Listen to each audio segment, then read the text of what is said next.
Fala pessoal, sejam bem-vindos a mais uma sessão do Vendas B2B Summit. A gente vai falar um pouquinho sobre metodologia de roleplay para treinamentos de vendedores. Eu acho que é consenso, qualquer pessoa que já treinou, trabalha com gestão de vendas, que o roleplay tem um papel fundamental no treinamento de vendedores. E para ajudar a gente hoje aqui, a gente tem um convidado especial, Felipe Coelho. Hoje ele é Go-to-Market Sales Enablement. Título rebuscado, hein, Felipe? Da ABC Adventures. Muito obrigado por aceitar nosso convite, Felipe. Show de bola, Daniel. O título está rebuscado, mas o trabalho é simples. Não quer nada mais quer dizer do que todo o processo que envolve a construção de um time comercial da empresa. Legal. Então, no ABC a gente tem uma proposta um pouquinho diferenciada de ajudar também as nossas empresas investidas na construção dessa máquina de aquisição. Eu cuido de todas essas frentes que ajudam nos desafios comerciais. E por que é enablement, né? Porque isso envolve toda a parte de tecnologia, de processo, de controle, de treinamento, que é justamente o assunto que a gente vai falar hoje, né? Como treinar os vendedores para conseguir ter um time que não seja só batedor de metas, mas também esteja pronto para crescer e consiga bater metas nos diferentes estágios que virão aí pela frente. Maravilha. Felipe, antes da gente começar, conta um pouquinho aí sobre a sua trajetória, para quem não te conhece ainda. Show de bola. Então, Daniel, eu, apesar de trabalhar com consultoria na área de vendas atualmente aqui na IBCID, eu sou um vendedor. Então, eu construí minha carreira na área de vendas com a mão na massa. Então, trabalhei como SDR por um tempo em uma empresa de software para agronegócio e passei também um bom tempo como vendedor na Resultados Digitais, onde vendia isso de 200 a 300 projetos de marketing digital. Atualmente, como eu falei aqui no começo, eu cuido das empresas investidas na EBCID. Então, quando a gente investe, além do suporte financeiro, a gente procura trazer também uma inteligência comercial, uma inteligência em gestão para ajudar essas empresas nos desafios de crescimento. Legal, cara. Eu sou super curioso com qual é a intensidade e frequência que vocês interagem com essas empresas? É só no início? É um negócio sempre? Curiosidade pessoal. Não, bem legal. No início, o contato é mais próximo. Então, tudo depende do diagnóstico inicial que a gente faz. Então, no nosso portfólio, a gente tem empresas que já dominavam os principais desafios de marketing e vendas para o estágio, e o nosso trabalho vem como staff. Então, a gente ajuda com treinamentos, assessorias, monitoramento, um trabalho mais avançado. A gente projeta realmente a empresa para o crescimento. E mesmo no early stage, assim, empresas no mesmo estágio têm maturidades em vendas muito diferentes. Então, em algumas empresas também a gente encontra um cenário praticamente virgem, onde a gente tem que construir um MVP de todos os principais pontos que a gente precisa ter redondinho para construir essa máquina de aquisição. Então, dependendo do nível de maturidade, muda o nível de interação. Mas, no geral, nos primeiros 3 meses a gente tem um contato semanal, nos 3 meses seguintes a gente tem um contato quinzenal e, a partir daí, sob demanda. Mas é claro que sempre que a empresa enxerga uma oportunidade da gente contribuir, a gente também enxerga, a gente está ali próximo, procurando ser o mais proativo possível. Maravilha. Então vamos lá, cara. Você preparou uma apresentação para a gente. Antes da gente começar, assim, a gente discutiu um tema, você escolheu esse tema. Por que você escolheu esse tema? Por que você acha que isso é relevante para as equipes de vendas? Legal, legal. A gente vai ter uma introdução até na própria apresentação, mas eu escolhi esse tema porque eu percebo que é um desafio bem relevante para as empresas, sobretudo as de tecnologia, no início, né?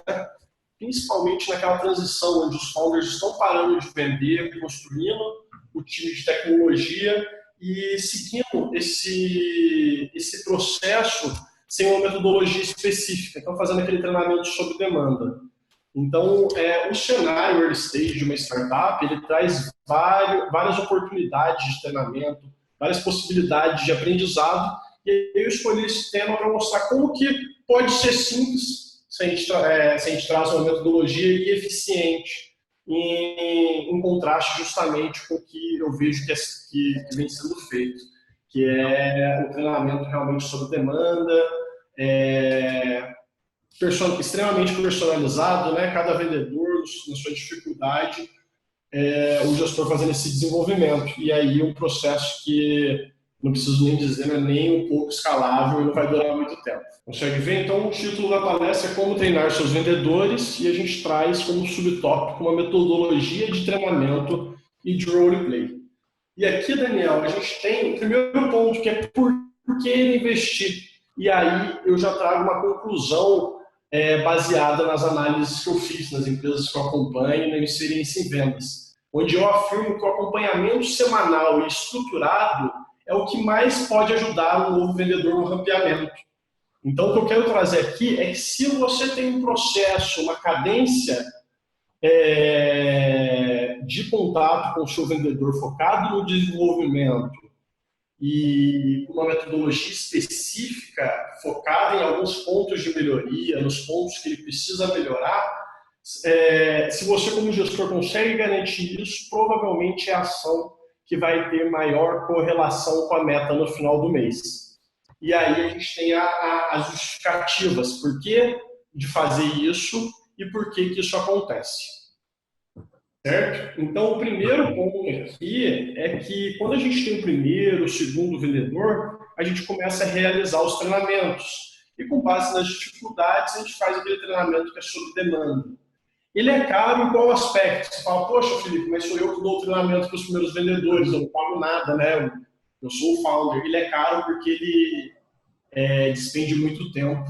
E o treinamento também ele precisa ser feito com certa velocidade.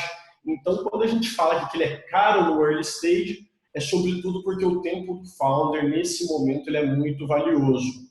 Então, ficar treinando cada novo vendedor de uma forma diferente, ele não é escalável. Ou seja, quando você treina um, treina dois, pode até dar certo, mas a partir do momento que você precisa contratar em duplas, contratar 3 vendedores por mês, né? 4 vendedores, 5 em um bimestre, né? 6, 7, 8 em um quarter,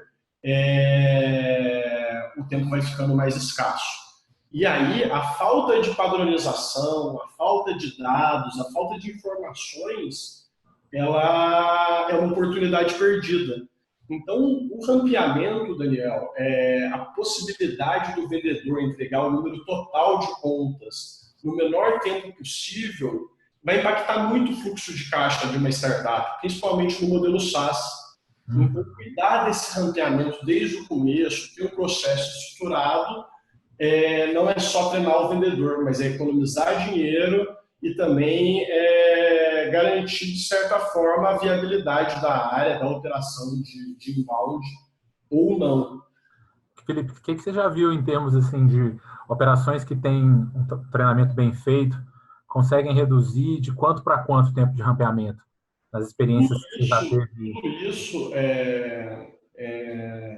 Daniel, ela está relacionada ao ticket médio, à complexidade, ao mercado e até à concorrência, né? Mas a gente percebe aí que as empresas que têm um treinamento estruturado, né, e uma metodologia eficiente de desenvolvimento, que elas conseguem aí rampear os seus vendedores de 3 a 5 meses. Então, de 3 a 5 meses, eles conseguem vender o mesmo que um vendedor rampeado faz. É claro que, como eu disse, isso tudo depende dessas variáveis relacionadas ao negócio.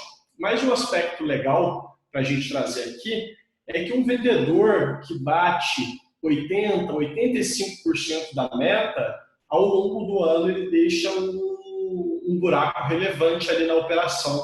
Então, justamente essa diferença entre o potencial que ele poderia atingir e o que de fato ele atende, mesmo sendo 80, 85, que é um número assim, que não é dos piores, com o efeito da recorrência, o efeito do empilhamento, que a gente fala, né, do mês após mês, o buraco é grande demais. Então, cuidar do rampeamento está diretamente ligado também ao tempo de retorno desse vendedor, né, o tempo que ele demora para se pagar e, consequentemente, como eu disse, a eficiência, a saúde da área de vendas. Legal. Legal? E aí eu trago uma afirmação, Daniel, que eu vejo muito nas empresas que são imaturas nesse processo. Falando assim, poxa, o vendedor ele entra aqui e já começa vendendo.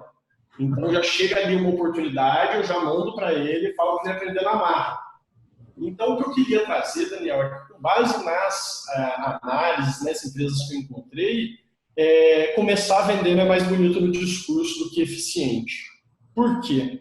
Primeiramente porque o vendedor, quando chega lá, ele de fato não está preparado para fazer uma venda, ele não está de fato preparado para representar a sua empresa.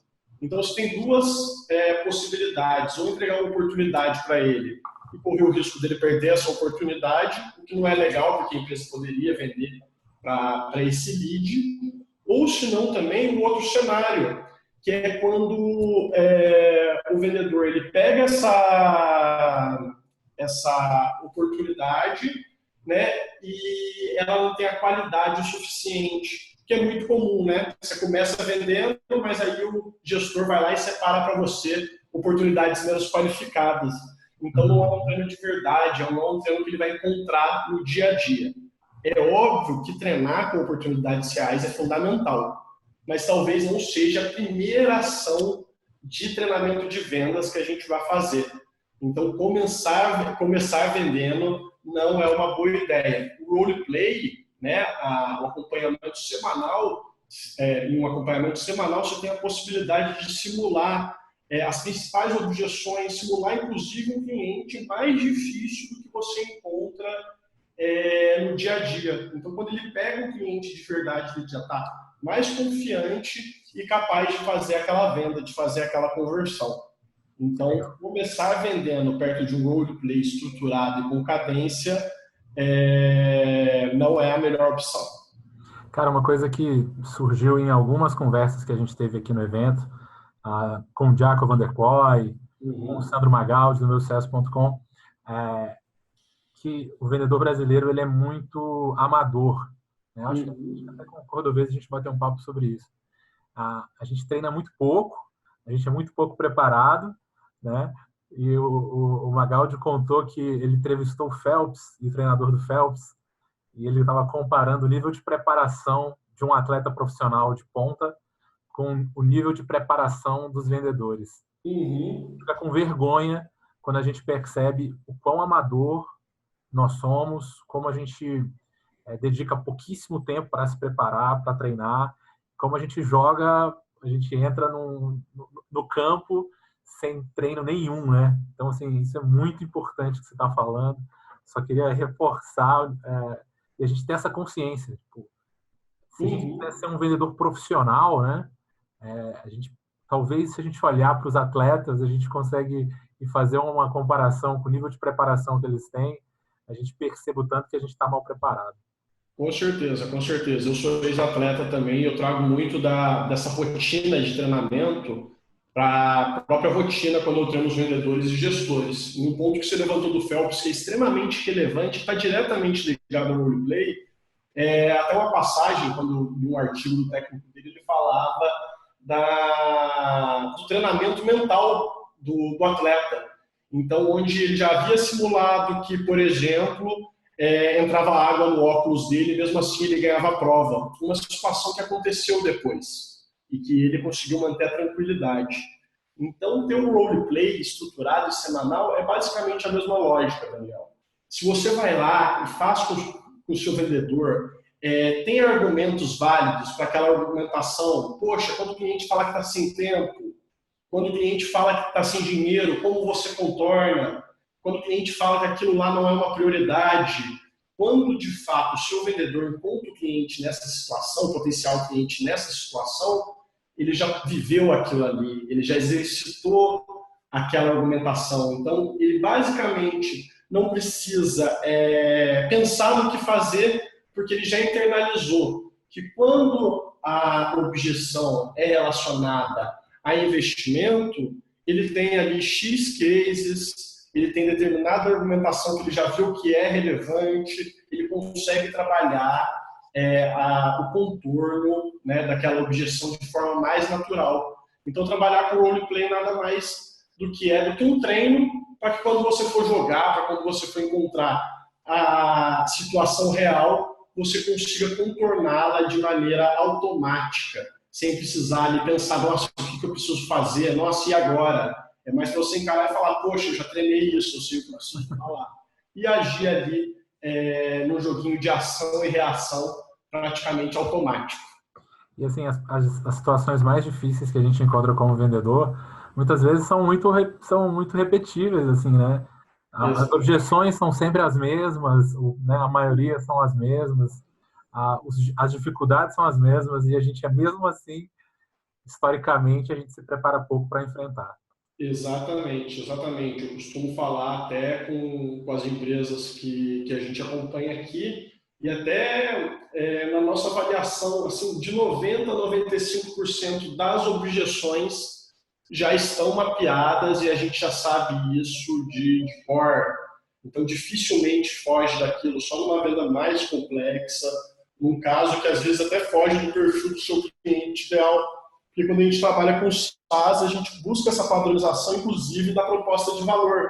Então, quando a conversa está saindo muito, né, daqueles problemas principais, daquela proposta de valor central, a gente precisa até entender se é o caso mesmo de ter um fit. No geral, a maioria dos problemas, a maioria das objeções são comuns e mapeáveis. Legal, verdade.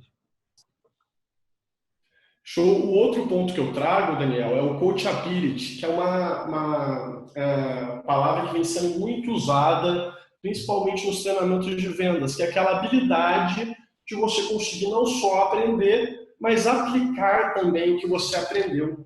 E aqui eu trago que isso é mais importante, que essa competência é mais importante que bater meta, principalmente no período de rampeamento. Por quê?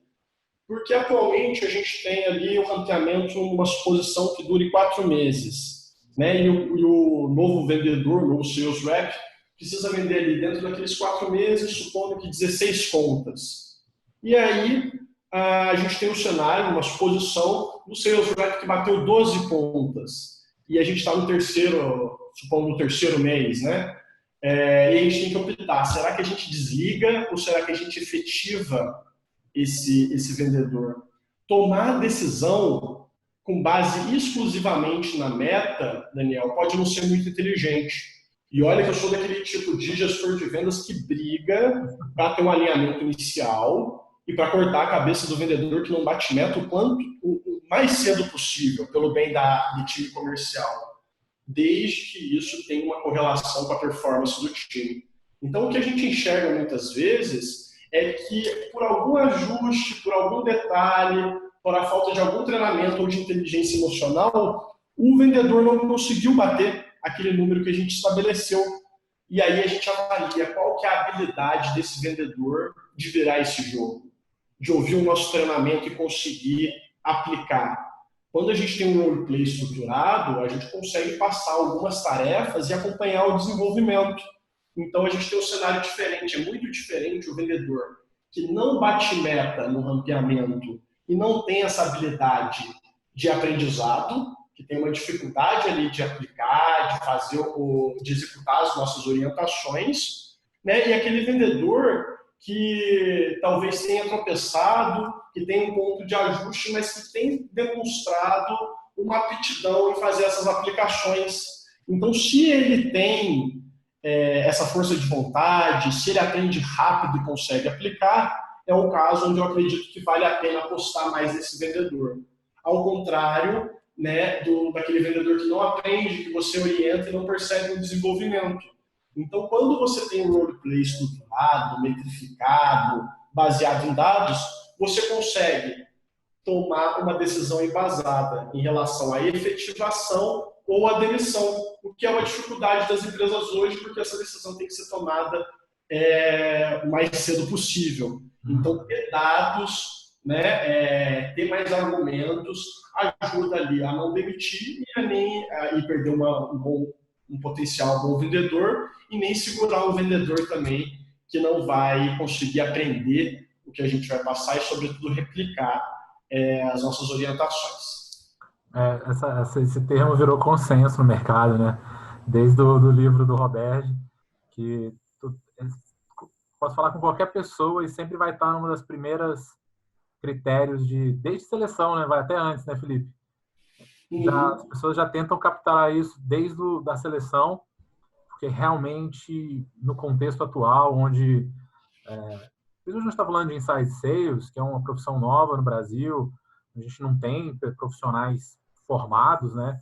Quase que está todo mundo sendo formado ao mesmo tempo, a gente tem dificuldade a maioria das empresas estão treinando internamente. Se o cara não tiver a capacidade de receber um feedback e melhorar, a chance dele ter sucesso é muito pequena, né? Então, o Coachability virou critério, se não o primeiro, um dos primeiros de todo mundo aí no mercado. Em alguns casos, eu diria até o primeiro, Daniel, porque quando a gente vende SaaS, né, e cria uma estrutura de vendas, a gente precisa fazer a conta do time de vendas fechar. E o Brasil, a gente está realmente começando esse movimento. A gente não tem sistemas que tem um ticket alto, extremamente, um ticket médio alto e uma base de clientes relevante no SMB. Né? Então, geralmente, quando a gente tem uma operação small e medium, a gente tem um ticket médio que está relacionado a esse mercado que a gente vai tentar conquistar. Então, geralmente, quando a gente vende esse ticket menor, o vendedor também tem que custar um pouquinho menos. A gente não adianta a gente vender um ticket ali de 400, 500 reais e ter um vendedor que com salário fixo mais variável receba 20 mil reais, a conta não vai fechar, entendeu? Então, isso fez com que as empresas SaaS buscassem o perfil jovem, o perfil que tem as competências, que é comunicativo, né, que tem sede por aprendizado, e aí treinar ele para ser possivelmente o primeiro cargo de vendas, o primeiro, o segundo experiência de vendas na carreira. Então, essa habilidade de aprender e aplicar é fundamental quando a gente trabalha com recém-formados, quando a gente trabalha com pessoas que vieram de outras áreas para começar a vender, que são características das empresas SaaS, né, que tem esse ticket aí até R$1.000, podemos dizer, aqui no Brasil. Então, por isso eu considero uma das competências mais importantes, porque a gente precisa de um perfil de vendedor que geralmente ainda não sabe vender. A gente vai ter que ensinar. Legal? E aí, aqui na justificativa do porquê investir, o primeiro passo, Daniel, e isso serve para tudo que tange vendas, né? É muito complicado chegar alguém de fora, seja o melhor consultor do mundo, o melhor diretor de vendas do mundo, e falar para você, poxa, temos seu time comercial assim, ou muda o seu pitch para fazer essa mudança, determinada mudança. É muito complicado, porque tudo em vendas precisa ser aplicado ao contexto da empresa. Então, ao mercado, ao produto, à proposta de valor, ao perfil dos vendedores. Então, você ser diretivo, né, você afirmar o que precisa ser feito, só aumenta as suas chances de ter uma solução que não é aplicável, que não faz tanto sentido. Então, o que eu trago aqui de começo para a gente? Que é sempre importante ter essa reflexão inicial. Então, tudo que eu passar, toda a framework que eu sugeri, todo o case que eu trouxer, a gente tem que parar e pensar, poxa, isso faz sentido para mim? No meu contexto, no meu ticket, no meu dia a dia, isso se encaixa? Porque a partir do momento que a gente faz essa reflexão, Daniel, a gente consegue tirar proveito da maioria das sugestões e impede que ocorra aquele bloqueio de falar, poxa, isso não é para mim, e ponto final. Então, até uma dica para os nossos ouvintes, isso vai servir para todas as palestras de vendas, mas toda a afirmação que eu trouxer é fazer a reflexão, se faz sentido para o contexto e se não faz, o que faz, porque possivelmente alguma ideia, alguma partezinha ali vai fazer sentido e pode fazer diferença. E aí, para guiar essa reflexão, Daniel, o primeiro passo é a empresa se autoavaliar. A empresa, o gestor de vendas responder se faz o básico. Por que se faz o básico? Porque se a a gente não avalia o momento da empresa, por exemplo, ela é muito imatura ou ela já está num nível de desenvolvimento maior do que o nosso contexto aqui, as aplicações já não são tão aderentes. Então, entender o estágio da empresa é fundamental para que uma metodologia funcione ou não, para que determinada consultoria ou ideia ou processo funcione ou não. Então, o primeiro passo é avaliar o momento da empresa, entender, né, aonde eu estou e aonde eu quero chegar, quantos vendedores eu tenho, e tentar quantificar isso de alguma forma. Então, só para efeito de treinamento aqui dos nossos ouvintes, Daniel, aqui a gente vai considerar, então, uma empresa ali no early stage, que tem um gestor de vendas e está com uma equipe de vendedores ali de mais ou menos de 6 a 10 vendedores e um gestor, beleza? Maravilha. Essa é uma preocupação que a gente sempre tem, né, de tudo que passa, tanto para as pessoas não descartarem de cara, porque achar que não faz sentido, ou copiarem da mesma forma, né? São duas preocupações que a gente tem, e contexto é tudo em vendas, então tudo a gente precisa ter esse cuidado. Legal, legal. E aí, o que eu trago depois de avaliar o momento é a avaliação de o quanto os seus vendedores dominam e confiam na sua proposta de valor, o tanto que a sua proposta de valor está clara. Porque, Daniel, não adianta a gente fazer aqui a melhor metodologia de treinamento possível se eu chegar para o seu vendedor e perguntar por que eu devo contratar o software X em detrimento a uma consultoria, que é um concorrente indireto, mas que pode resolver algum problema, em detrimento a algum profissional, né? E se eu contratasse um profissional para fazer o que o seu sistema faz, isso é possível? Ou até um software concorrente, e o vendedor não ter conhecimento, aquele conhecimento na ponta da língua, para me explicar que o sistema é a melhor opção para aquele contexto, entendeu? Então, assim, geralmente os vendedores eles sabem no nível da funcionalidade o que um sistema tem, o que um faz, o que o outro não faz, mas não tem essa proposta de valor clara, não tem essa noção do concorrente indireto.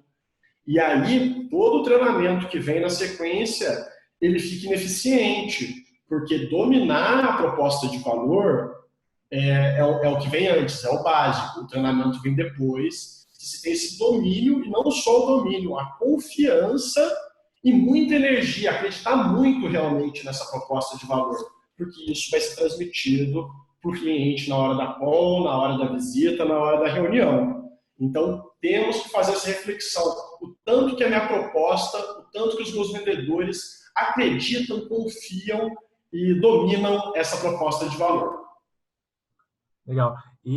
Assim, o desafio, e se você tiver vender um produto mais comoditizado, Felipe, assim, algo que não tem muita diferenciação com as outras opções, como é que você mantém essa energia alta, assim, se você vender um produto mais comoditizado? Você pode se diferenciar de várias formas, Daniel. A primeira dica, o primeiro espaço onde a gente procura se diferenciar é no próprio processo de vendas. Uma solução comoditizada, ela pode ter diversos concorrentes, mas o mercado brasileiro é um mercado imaturo, que demanda muito da venda consultiva. Então, se ali no primeiro contato, enquanto você vai lá e faz a aplicação daquele sistema para o cliente, ajuda ele a mostrar como aquilo lá vai ajudar ele a economizar recurso, economizar tempo ou ganhar dinheiro, você já sai um passo à frente daquele concorrente que está só numa metodologia self-service ou que o vendedor vai só tirar o pedido. Então, assim, o primeiro passo onde a gente pode se diferenciar no processo de vendas, sendo um construtor de negócios, né, ajudando o potencial cliente a aplicar a nossa solução do negócio dele e não a ferramenta no problema, porque tem uma diferença. E aí a gente tem diversas outras opções que aí dependem da empresa, como, por exemplo, diferenciais no suporte, diferenciais no atendimento. Então, a gente costuma ver muito isso em empresas que têm um modelo brasileiro para tecnologias que já tem um player relevante nos Estados Unidos. Então, a gente pega uma ferramenta lá, que já tem uma operação americana e que aqui no Brasil tem um self-service, por exemplo. Uhum. E aí, quando a gente tem uma versão brasileira, às vezes a gente consegue conquistar um espaço extremamente relevante só em fazer o processo de vendas em português. em detrimento do processo de vendas automático nos Estados Unidos, onde você só entra ali no site e compra. Então, você tem a possibilidade de atender, aplicar, educar o mercado, certamente destrava aí boas vendas, considerando que a gente opera aqui no Brasil, ou até mesmo na América Latina. Legal. Boa. Legal. O ponto 4, Daniel, é sobre o seu processo de vendas. E aqui eu trouxe processo de vendas simples, porque nesse momento a gente não espera que a empresa tenha um playbook extremamente complexo, um passo a passo, todos os gatilhos, mas realmente ter ali um pitch pré-determinado e as etapas do funil de vendas bem definidas. Então, assim, isso daqui é importante, porque como eu vou propor uma metodologia de treinamento baseada em dados, baseada no feedback rápido e um desenvolvimento mais rápido ainda, a gente precisa que o processo de venda esteja no mínimo bem descrito para que a gente consiga fazer uma avaliação eficiente, uma avaliação que de fato corresponda ao aumento de performance. Quando a gente ajuste determinado ponto ali, a gente consiga enxergar a correlação em vendas. Então, para isso, a gente precisa de um processo, né, um mínimo do processo bem documentado.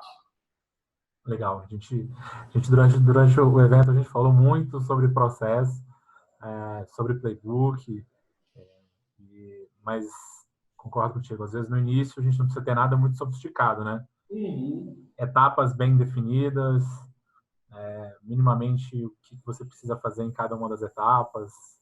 O que você acha que é o mínimo que um processo precisa ter para te permitir treinar em cima dele? Cara, eu uso no treinamento até no early stage, porque não adianta trazer um playbook gigantesco, né, para as empresas. Eu trago uma planilha do Excel, Daniel, onde eu tenho todas as etapas do meu processo de vendas, que geralmente é prospecção, diagnóstico, demonstração e fechamento, né, no geral, pode mudar um pouco, mas essas 4 etapas costumam aparecer com esse nome ou com outro na maioria dos processos.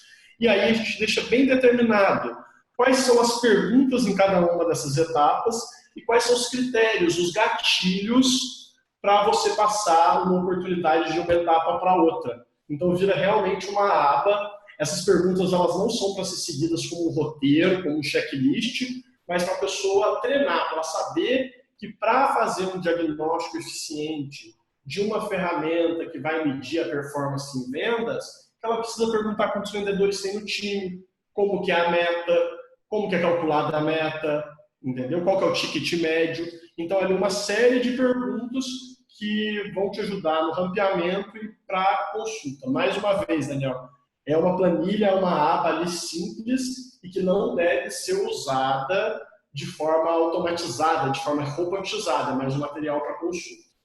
Legal. Legal? E por último aqui, o controle dos números mais relevantes. Então, esses números, basicamente, é o controle das oportunidades que entram no funil, o número de vendas fechadas e a porcentagem, a conversão de etapa para etapa. Então, informações básicas, onde qualquer CRM consegue trazer para você no final da semana, no final do mês, no final do dia. Então, assim, por que eu trago essa reflexão? Porque quando a gente encontra as empresas no early stage, e eu falo com os vendedores, a proposta de valor não está clara, o processo de vendas, a empresa às vezes está trabalhando num playbook que vai demorar meses para ser construído, ao invés de ter um documento que resolve ali, e muitas vezes ela está operando o CRM sem olhar para as métricas, com os gatilhos, com as etapas mal descritas, enfim, a gente não tem número, né, nem informação para trabalhar um processo mais estruturado, baseado em dados. Então, quando eu falo controle dos números, não é para criar planilhas extremamente complexas, nem para inventar moda, mas para entender ali o que está acontecendo no seu funil superficialmente. Número de deals que entram, conversão em vendas e a conversão entre as etapas. Maravilha.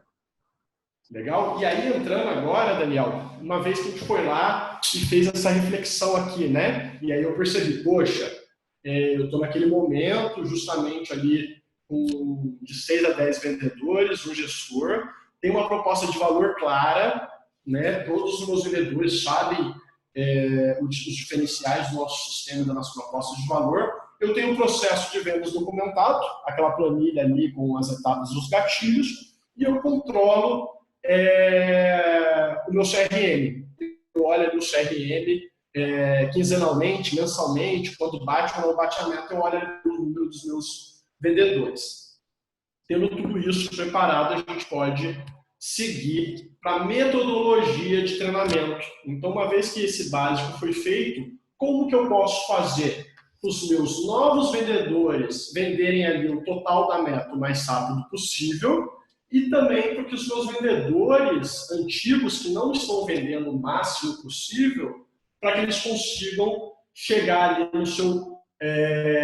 no seu potencial, que é 100% no mínimo, né? 110, 120, e aí casos de vendedores que vendem todo mês 140, 150% da meta, porque dominaram o processo, tanto sobre o aspecto qualitativo, que é o pitch de vendas, né? Muito redondo, quanto quantitativo também, que é ter ali o controle sobre as atividades.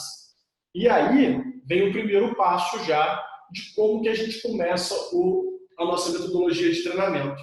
A maioria das empresas falham, cometem o primeiro erro no treinamento aqui, né? Porque elas fazem o mesmo modelo para todos os vendedores. Sendo que os vendedores novos, eles têm uma demanda e um objetivo, e os vendedores antigos, sejam eles que batem meta, ou os que ainda estão ali nos 70%, 80%, o objetivo é outro.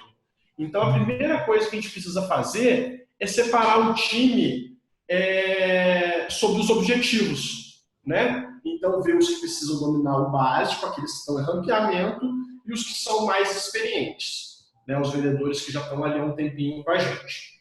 E aí, a gente vai fazer uma análise quantitativa e uma análise qualitativa. A quantitativa, Daniel, é basicamente analisar o funil, entender as etapas de conversão, né?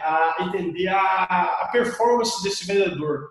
E aí, não vale só o número fechado. O vendedor SaaS, além de bater a meta e bater a meta todos os meses, ele não pode fazer isso a um custo muito grande de leads. Então, se você se o mesmo vendedor bate a meta 10, né, a mesma meta, 10, um usando 25 leads e o outro usando 100 leads, a gente tem uma diferença. Esse vendedor que está batendo a meta usando 100 leads, ele está, na verdade, trazendo um prejuízo para a nossa operação. Ele está com um custo de aquisição extremamente alto.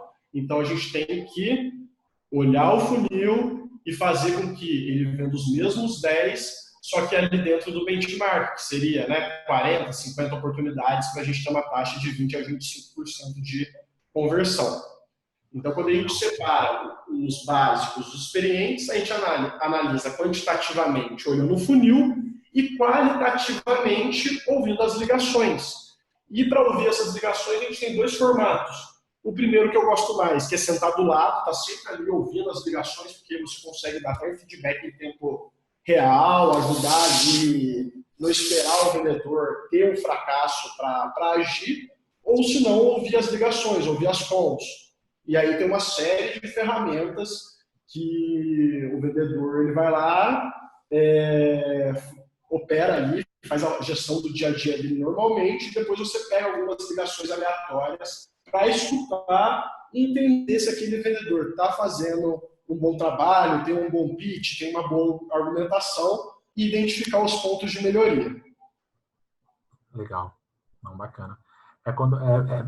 Você falou, você prefere ouvir do lado, mas muitas vezes a gente não consegue, né, fazer isso com uma quantidade maior de vendedores.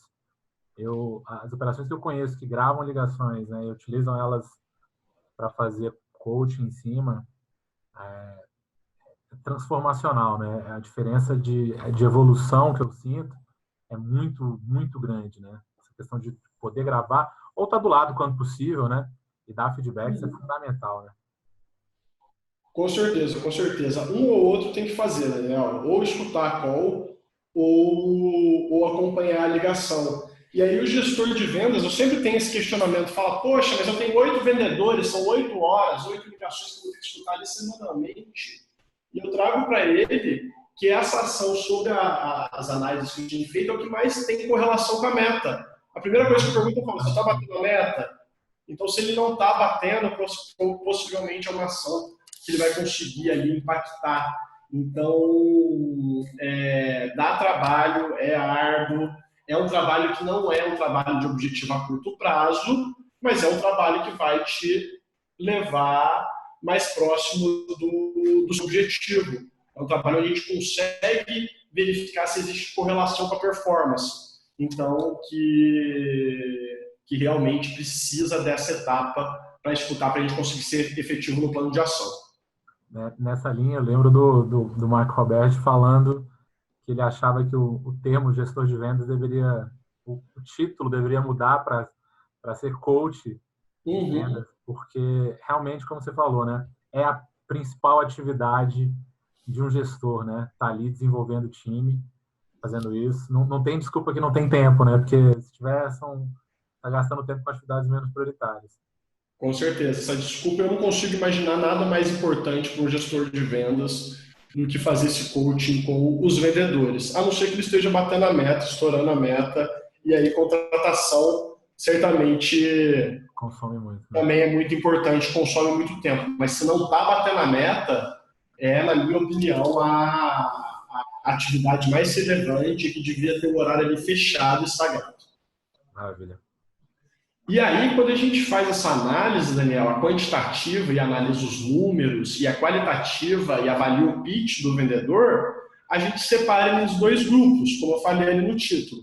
Os que precisam fazer o básico, dominar ali o básico do pitch e o básico do volume das atividades. E os que precisam ser desafiados também, que é aqueles que já sabem fazer o básico, mas precisam ali ajustar as objeções, precisam fechar com mais segurança, precisam criar senso de urgência, precisam aumentar um pouco o volume de atividades para conseguir ter um resultado legal. Então é bem interessante separar em dois grupos, porque você vai gerenciar as demandas, os desafios, né? E até mesmo a cadência de forma diferente com eles. Legal. E aí o pessoal sempre pergunta: poxa, Felipe, e o vendedor que está batendo meta? Aquele vendedor que bate meta constantemente. E aí, Daniel, um negócio legal com esse vendedor, assim, quando eu estava até na RD, a gente percebeu isso lá, que com o vendedor que estava batendo meta, não fazia muito sentido ficar nesse processo, porque depois de 1 ano, 2 anos, você realmente domina. E como você mesmo disse, dificilmente alguma venda vai sair ali completamente do roteiro, vai trazer uma situação que vai deixar a pessoa, o vendedor que bate meta e é antigo, desconfortável, mas uma ação que dá muito certo é o Turn of Duty com esses vendedores, que nada mais é pegar aquela equipe de 8 vendedores e que tem 2 sêniors e dividir os juniores, os em ranqueamento, para fazer um roleplay com esses vendedores antigos. Então, é uma excelente atividade para preparar uma nova liderança. Para mim, assim, é fundamental. A partir do momento que o vendedor consegue treinar o outro vendedor de forma eficiente, é um indicativo muito bom que ele pode ser seu novo líder de vendas, né? Muito melhor do que trazer uma pessoa de fora. É uma área de conhecimento que é extremamente relevante e que pode ser ali um respiro a mais para aquele vendedor que já está há um certo tempo fazendo a mesma atividade, fazendo o mesmo processo. Então, é um desafio relevante de conseguir fazer ali um colega em ranqueamento ser treinado, ter um desenvolvimento legal. Então, um vendedor que bate meta, eu não acho muito interessante ter uma rotina muito intensa de roleplay com ele, mas se fizer sentido para o seu modelo de negócios, tem esse desafio que é compartilhar o desafio e ajudar ele a transferir o conhecimento dele para um vendedor novo. E aí ele pode pegar um grupo, o gestor pode se revezar com o vendedor sênior, porque aí, inclusive, o vendedor júnior, o vendedor que está sendo treinado, ele vai ter diversos pontos de interação com o time. Então, diferentes formas de vender, de argumentar, de tom de voz, enfim. É uma nova fonte de aprendizado. Em empresas que isso é possível, o vendedor pode parar de vender e dedicar ali 1, 2 horas na semana para treinar um novo vendedor.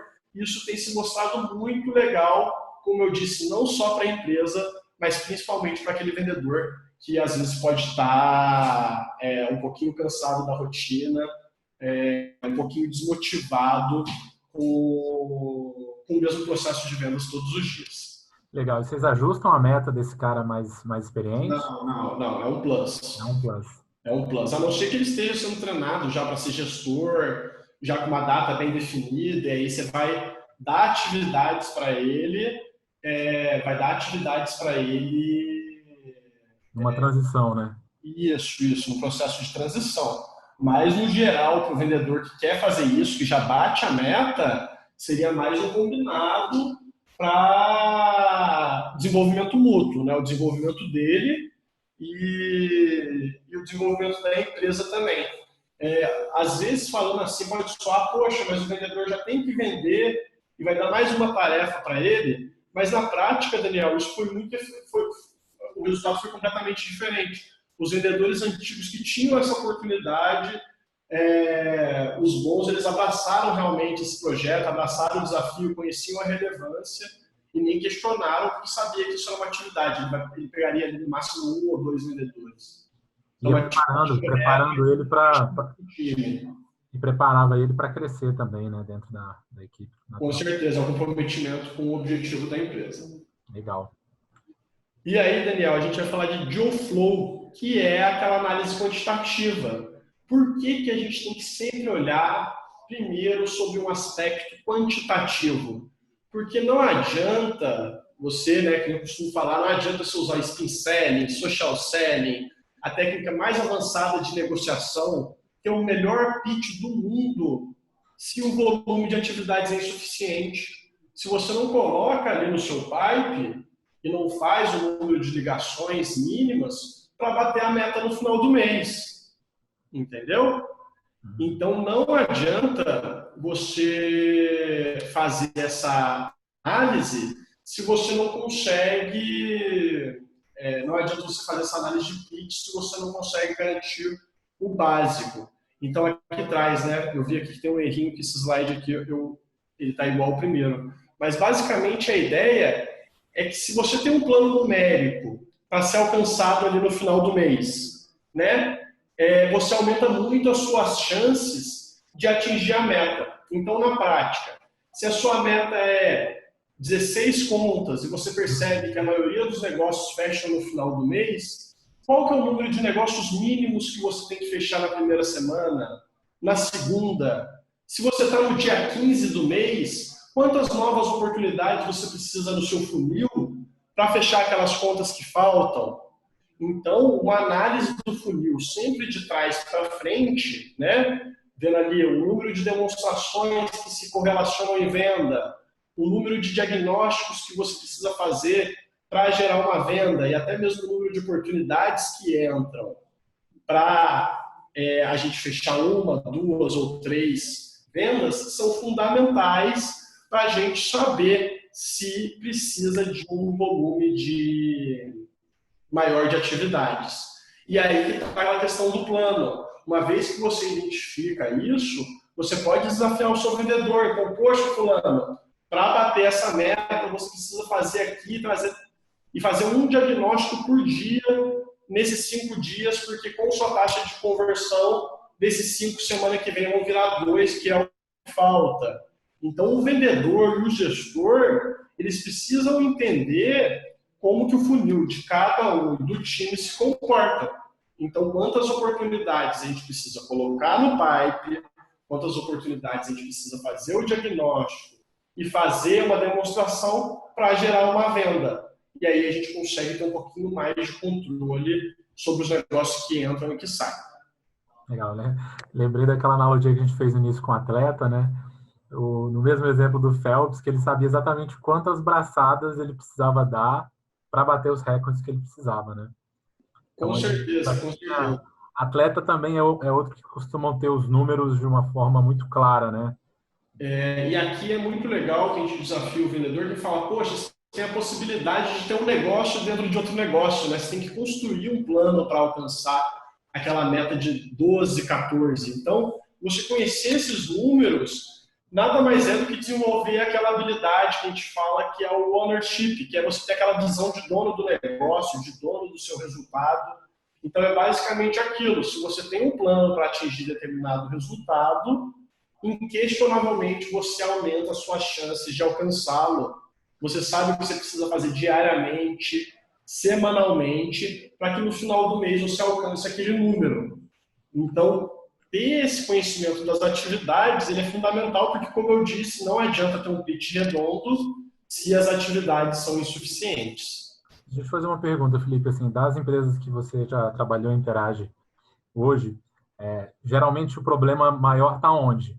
Está no volume de atividades ou na qualidade dessa mensagem, do pitch dos vendedores? Daniel, todas as empresas praticamente têm problemas sérios nos dois. Nos dois. Assim, principalmente no early stage, é difícil encontrar uma empresa que não tenha pontos relevantes de melhoria em ambas as frentes, né? A quantitativa e a qualitativa. Eu acho a quantitativa mais fácil, porque com o CRM redondo e com uma cadência ali de monitoramento, você tira esses números muito fáceis. E por que as empresas não fazem? Porque elas olham nesses dados, mas isso não converte em ação eficiente. Então, é a mesma coisa de não olhar, né? Então, não adianta nada você ter um dado se você não toma ação, se você não consegue estabelecer ali com o seu vendedor um plano de ação alinhado para virar esse jogo. Então, isso aí a gente percebe muito, né? As empresas elas podem até olhar, mas elas não tratam essa informação. O vendedor não tem esse sentimento de dono de negócio. E na questão qualitativa também sempre existe espaço para melhoria. Então, assim, aquele vendedor que recebe uma objeção e dá uma travada, é aquele vendedor que não consegue manter um tom de voz constante ao longo de uma call, fica assim, e aí, né, Daniel, se você olhar aqui, sabe, tem aqueles intervalos e não mantém uma linha realmente na comunicação, prejudica bastante a venda. Então, assim, basicamente, no estágio inicial, tem que olhar para os dois, porque, na maioria dos casos, os dois têm pontos relevantes de melhoria. Maravilha. Daniel, eu queria saber de você se essa parte quantitativa aqui ficou clara, o do porquê ter um plano matemático, numérico, e das correlações entre as etapas do funil e o fechamento, se tudo isso está claro, porque é uma parte muito importante. Acho que ficou claro, Felipe. A importância de ter essas taxas de conversão muito claras, entender o volume de atividades que você precisa fazer, como você falou, de trás para frente, né? Você precisa vender tantos, quantas demos eu preciso fazer, quantas oportunidades eu preciso trabalhar. Ter essa relação muito clara é fundamental, né? Show de bola. E, sobretudo, depois que você tem essa informação, você sempre alinhar com o seu vendedor uma maneira de contornar, de dar lá nos seus usos de improve, né?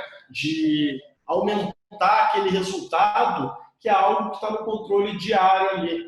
Então, para virar esse jogo hoje, o que o vendedor precisaria fazer? Na semana, então trazer isso com um plano numérico, quantitativo, para ajudar ele a perceber o que está sendo percebido. Então, essa é a graça da gente construir uma máquina de aquisição, da gente trabalhar com CRM, da gente vender SaaS, é a previsibilidade. Então, ter esse plano numérico nada mais garantir a previsibilidade do seu time de vendas, garantir para o vendedor que ele conheça as taxas de conversão e que ele saiba que se ele botar mais 5 negócios no pipe e seguir o processo que ele faz, um deles vai virar cliente, no mínimo. Então, você ter esse controle é algo que o nosso modelo de vendas, o nosso modelo de negócios permite e que as empresas devem usar de maneira mais eficiente, mais inteligente, sobretudo. Maravilha.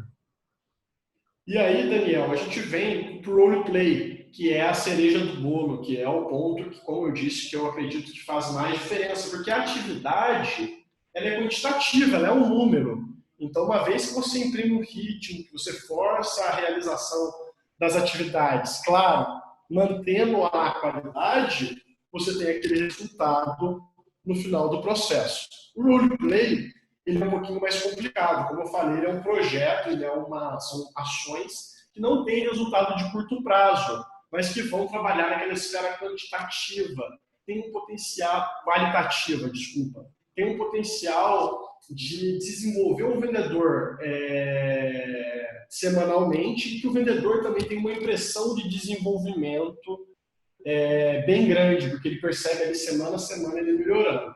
Como eu disse, o processo como um todo é de longo prazo, né? Fazer esses treinamentos e fazer o vendedor ampliar é algo que demora semanas e até meses, mas a percepção de desenvolvimento ela é semanal. E isso que vai ajudar, né, naqueles critérios de avaliação de coachability, demissão, ranqueamento, como eu falei. Então, no aspecto qualitativo, como que a gente faz para treinar os vendedores? O primeiro passo é você estabelecer a cadência do one-on-one, né? Que é aquela reunião onde está você e o seu vendedor focado em feedback e desenvolvimento.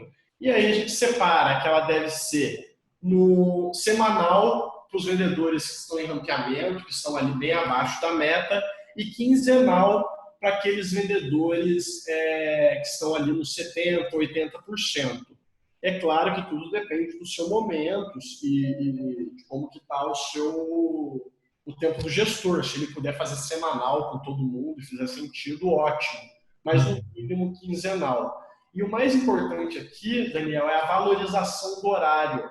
Então, ter esse valor fixo e que tanto o gestor quanto o vendedor não tenham o hábito de desmarcar essa reunião. Ela basicamente é o ponto de interação mais valioso entre o gestor e o vendedor, aquela reunião que é sagrada, que não pode ser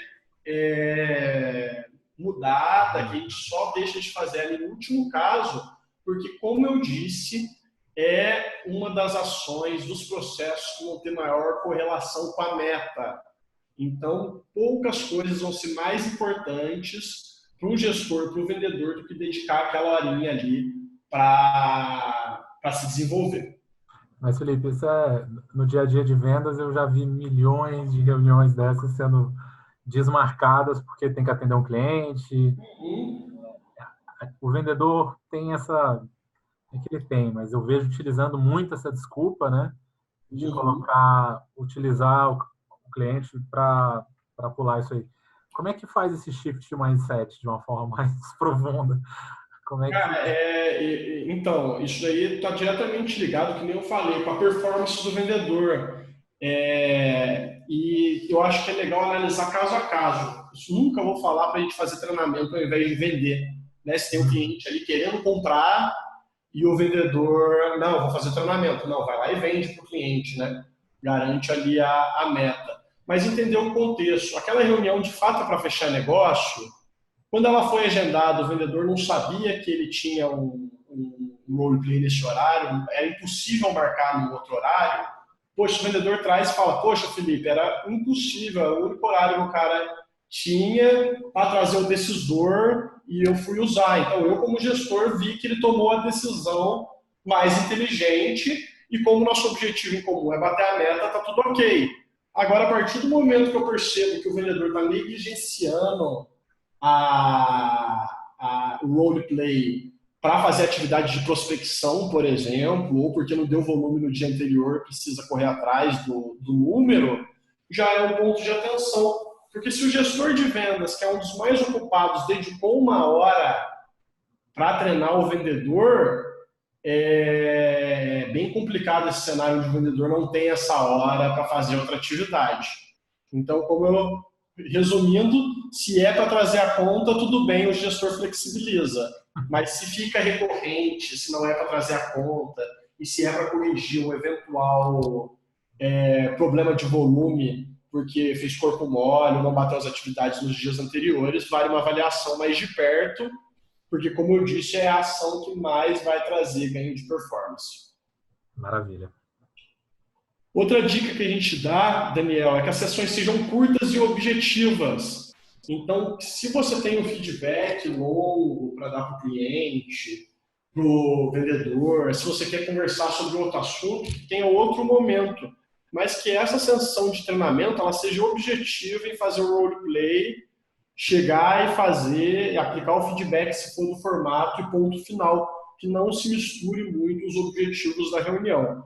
Isso porque essas sessões curtas de treinamento, elas são mais eficientes do que as sessões extremamente longas, que ficam muito cansativas e que, como qualquer processo de aprendizado, quando fica mais cansativo, diminui a absorção. Então, sessões curtas e objetivas.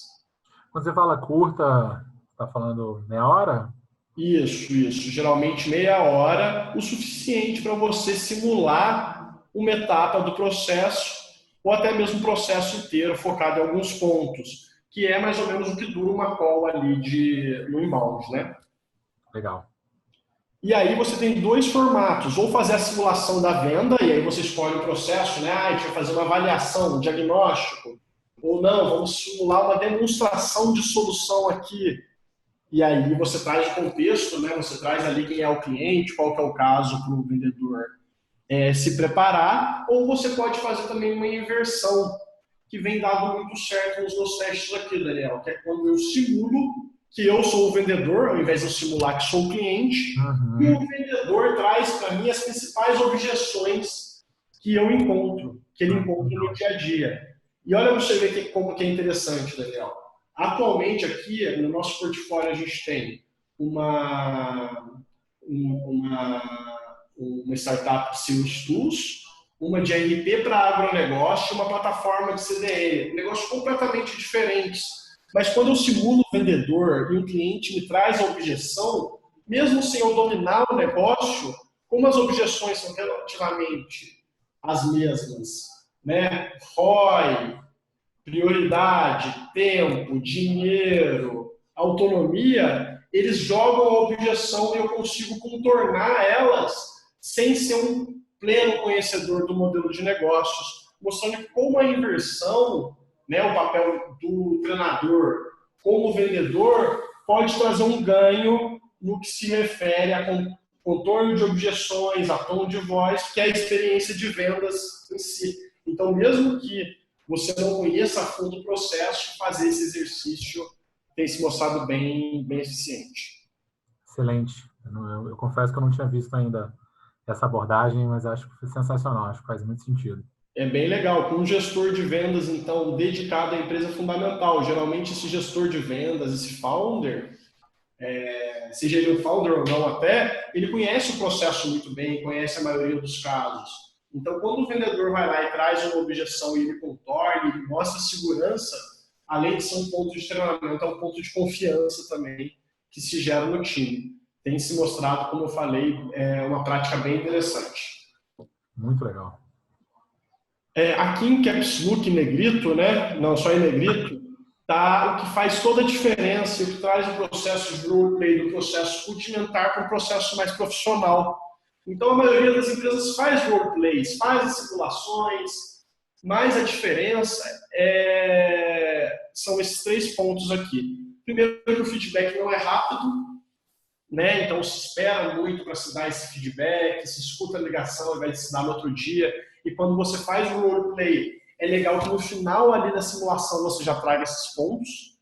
O feedback ele não é direto, ou seja, é muito difícil as empresas que conseguem apontar e falar: poxa, Daniel, você precisa melhorar a sua investigação de determinada que está relacionada a determinada funcionalidade. Ser diretivo em relação ao ponto que precisa ser melhorado. Isso você só consegue depois que você tem o processo. E por último, ele tem que ser baseado em dados. Então não adianta nada você dar um feedback, exigir uma melhoria de um vendedor, se você não consegue monitorar isso semanalmente, quinzenalmente, mensalmente, né? Então o desenvolvimento, o desafio precisa ser lançado, mas esse desenvolvimento ser mensurado também. Então são esses 3 pontos que transformam um roleplay do rudimentar, que é feito na maioria das empresas, para um roleplay extremamente eficiente e que vai trazer um ganho de fato de performance.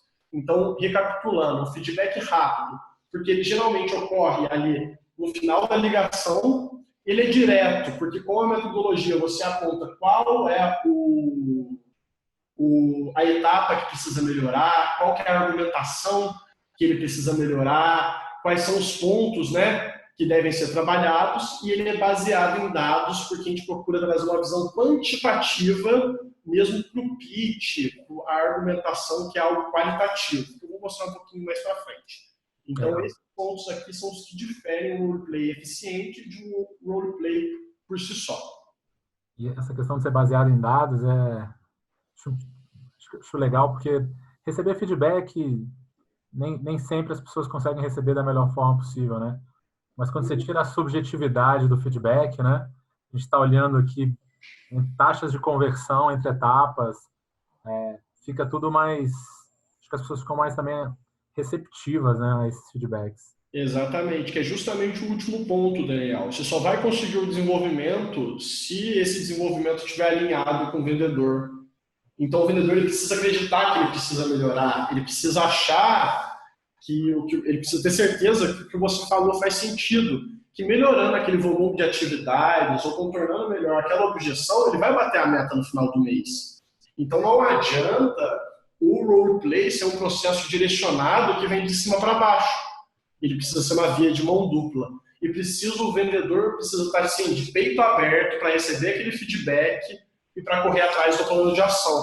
Então, ter esses 3 pontos aqui também visa garantir esse alinhamento, esse comprometimento do vendedor, que aquilo lá não só faz sentido, né, que é o ponto que você trouxe baseado em dados, mas que também ele vai correr atrás, vai fazer o que for possível, o que foi determinado para alcançar aquele objetivo. Muito bom. E aí a gente traz o repeat, porque, como eu falei, esse processo é um processo que semanalmente você percebe o desenvolvimento, mas o resultado dele é de longo prazo.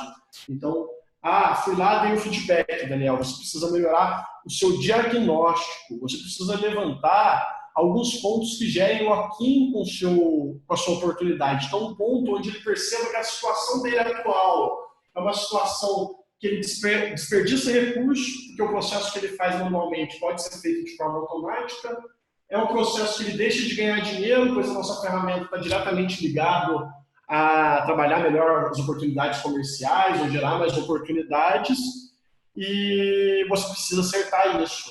E aí, na outra semana, a gente vai fazer a mesma simulação, só que eu e você vamos saber quais pontos estão sendo avaliados. Então, você saiu da nossa reunião, do nosso roleplay, com pontos de melhoria que você vai trabalhar ao longo da sua semana, que você vai exercitar com os seus leads, para que na semana que vem a gente verifique novamente esse desenvolvimento.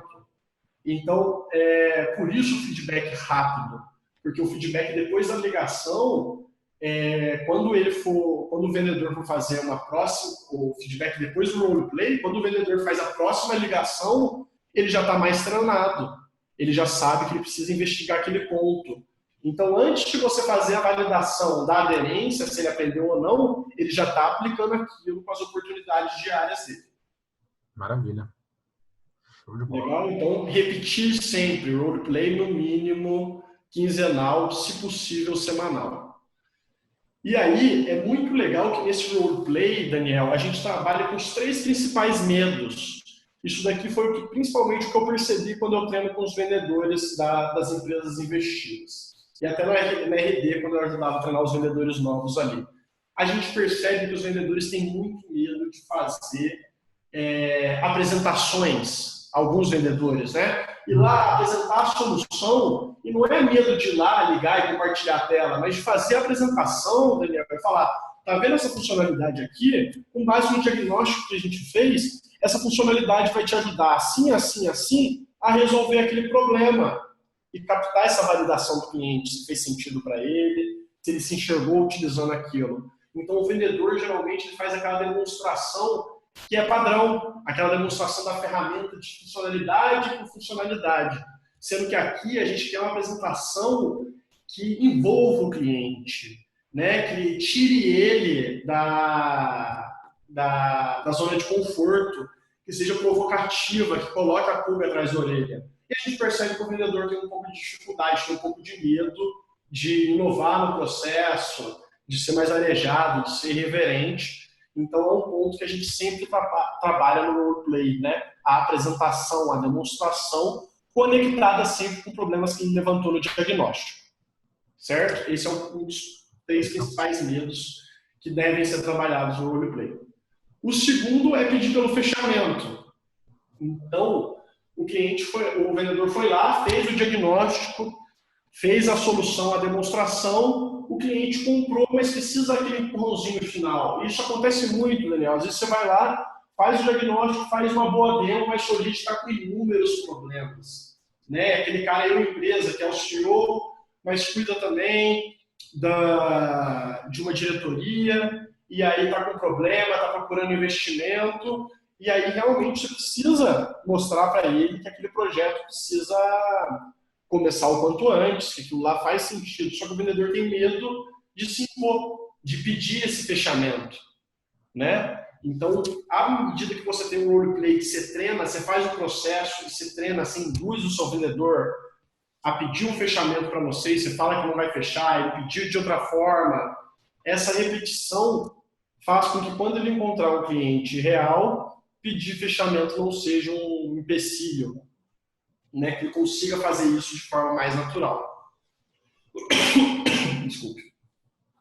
E por último, a rejeição. O vendedor, geralmente os novos, eles têm medo da negativa. Então, você fazer um roleplay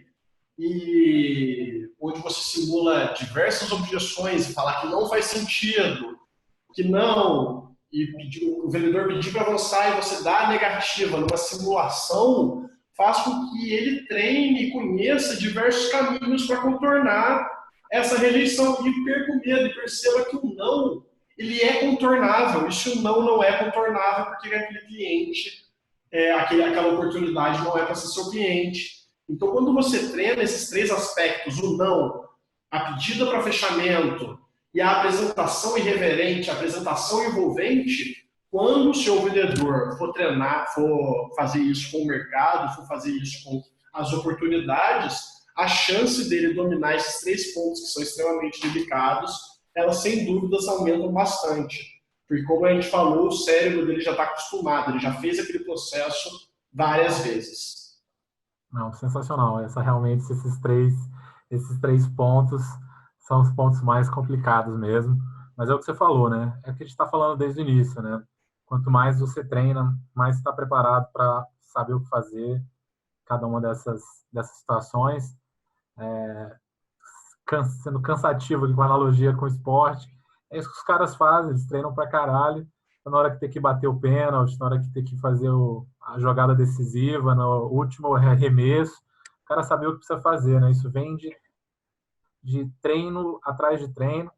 E o que você falou, naturalmente contornar essas objeções, falar sobre pedir um fechamento, ou fazer uma apresentação baseada nas necessidades do cliente, ficam coisas muito naturais, né? Com certeza. Não entenda mal, Daniel, mas a gente quer que o vendedor aqui não pense muito quando encontra uma objeção. Ele fala, poxa, Felipe, você não quer que o vendedor pense? Não é isso. Mas é porque ele está tão habituado com aquela objeção, ele sabe tanto como aquela objeção do cliente é infundada, porque, na verdade, aquela objeção, se você trabalha com software de forma assim ou assado, você consegue diminuir aquele risco, que lá fica tão internalizado na cabeça dele, que quando a oportunidade aparece e joga essa objeção, ele contorna ela de forma tão natural que isso é transmitido na ligação. A pessoa do outro lado percebe e fala, poxa, quando eu falei ali que o meu problema era ROI, o Felipe me deu com tanta segurança uma alternativa, uma argumentação que eu nem questionei. Possivelmente, eles realmente já estão acostumados com esse problema e isso não vai ser um empecilho. E a gente falou, né?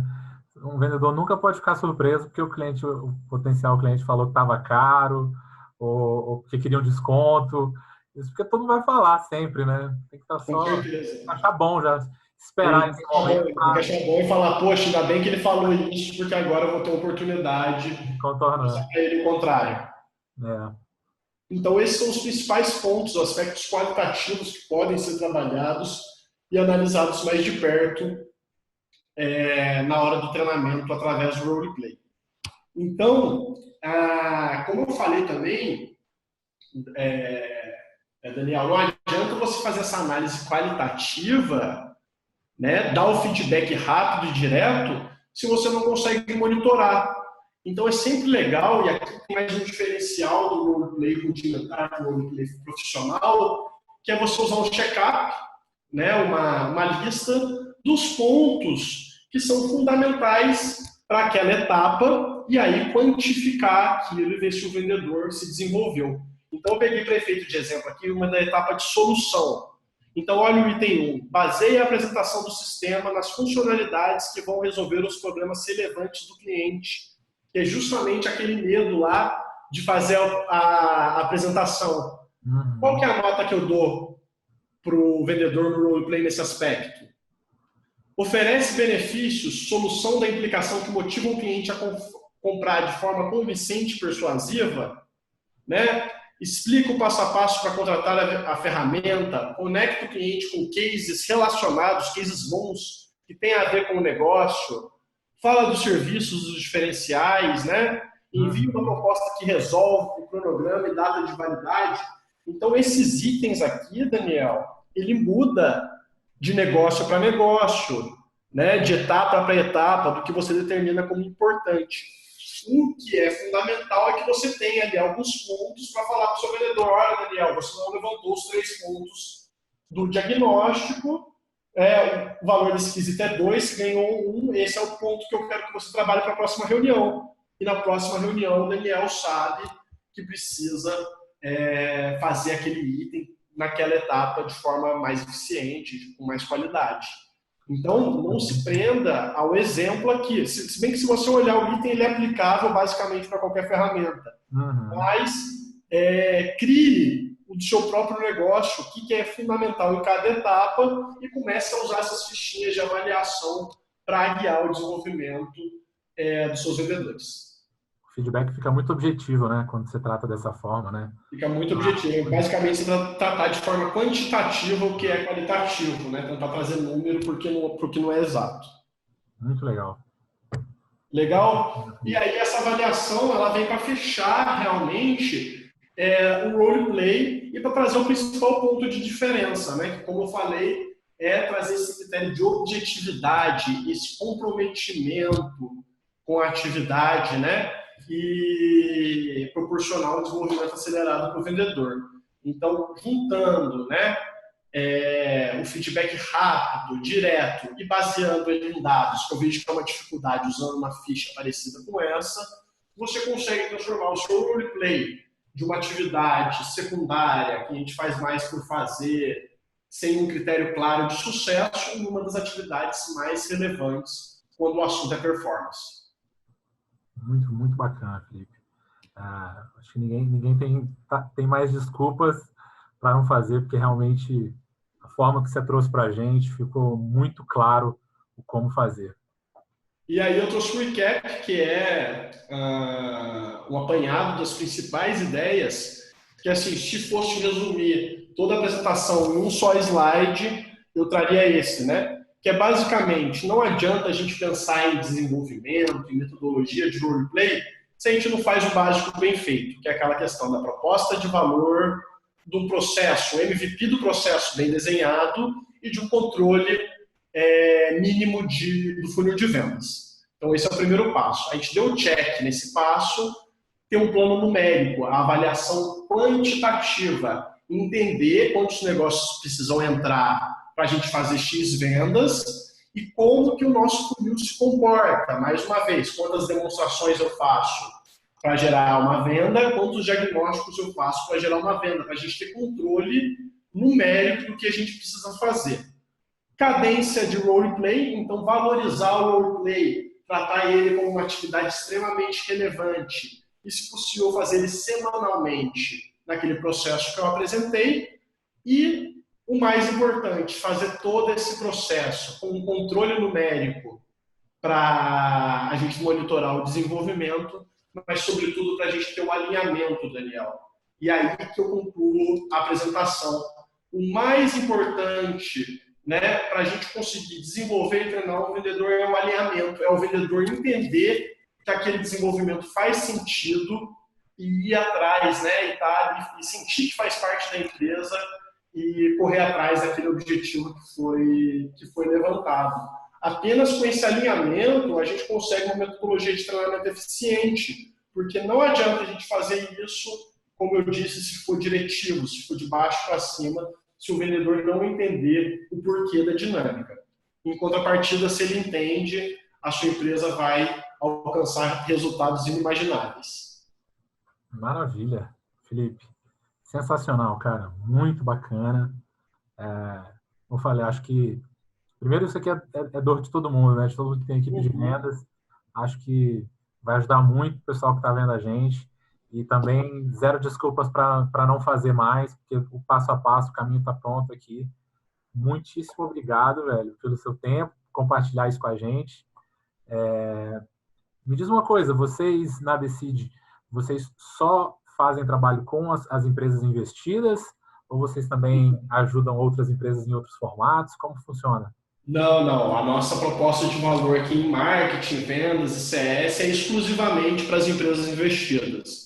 Então, além do investimento, a gente tem esse Smart Money, onde eu, meu colega Franco, que o pessoal deve conhecer, a gente atua realmente ali como gerentes de projetos nessas empresas, traçando um plano de crescimento que seja agressivo e adequado para o momento. Então, a gente ajuda a estabelecer esse plano e também os desafios à execução. Mas, como disse, é exclusivo das empresas investidas. Legal. Antes da gente terminar, cara, fala um pouquinho da ABCID, o que vocês fazem, qual é o perfil de empresas que vocês ajudam, até porque eu tenho certeza que tem muita gente de startups que estão vendo a gente aqui, às vezes pode ter fit aí com a proposta de vocês. Com certeza, com certeza. Então, a ABCD é um fundo que surgiu no ano passado. A gente tem atualmente 3 investimentos e a gente procura suprir um gap nessa cadeia de investimento que a gente percebe no Brasil.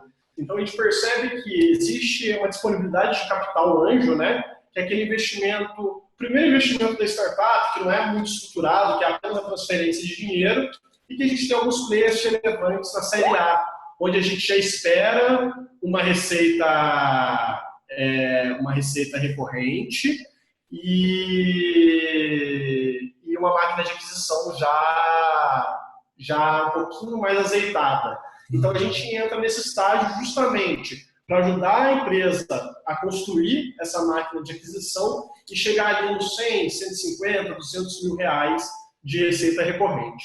A nossa tese de investimento, a gente olha exclusivamente negócios B2B, que tem uma atração mínima, né, então que já tem ali um produto validado, que esteja ali com uma base mínima de clientes com sucesso e que esteja nesse momento que tem uma aderência, ou seja, que quando absorver a nossa proposta de valor vai conseguir escalar e vender cada vez mais. Então é isso, negócios B2B, uma atração mínima e assim, um mercado relevante também para a gente conseguir conquistar. Maravilha, Felipe. Cara, de novo, queria te agradecer demais por compartilhar aí a experiência de vocês. É uma pena que vocês não façam isso com empresas não investidas, tenho certeza que surgiu muita demanda. E obrigado, cara, obrigado mesmo. Qual que é a melhor forma das pessoas entrarem em contato com vocês? Isso que eu ia falar, para toda empresa de tecnologia, SaaS, né, que dá uma olhada no conteúdo e quiser conhecer um pouquinho melhor da ABCD, não deixar de entrar no nosso site, verificar a nossa página de proposta de valor, que explica muito bem como que a gente trabalha, o conteúdo que todos os nossos membros têm divulgado na internet, que é um conteúdo que a gente procura fazer com um diferencial, com uma aplicação bem legal para esse estágio que a gente está trabalhando, e conectar a gente ou pelo LinkedIn ou pelo próprio site no formulário de contato. A gente está aguardando o contato das empresas de tecnologia. A gente gosta muito de conversar com o empreendedor e o que a gente costuma falar é que, independente do investimento ou não, a gente dá boas ideias para o empreendedor romper os desafios do estágio. Então, para não pensar 2 vezes e mandar e clicar ali no formulário para falar com a gente, havendo essa sinergia, a gente vai marcar um papo e vai, com certeza, dar boas ideias. Maravilha. Felipe, um grande abraço, cara, e até a próxima. Show de bola, Daniel. Eu que agradeço. Grande abraço.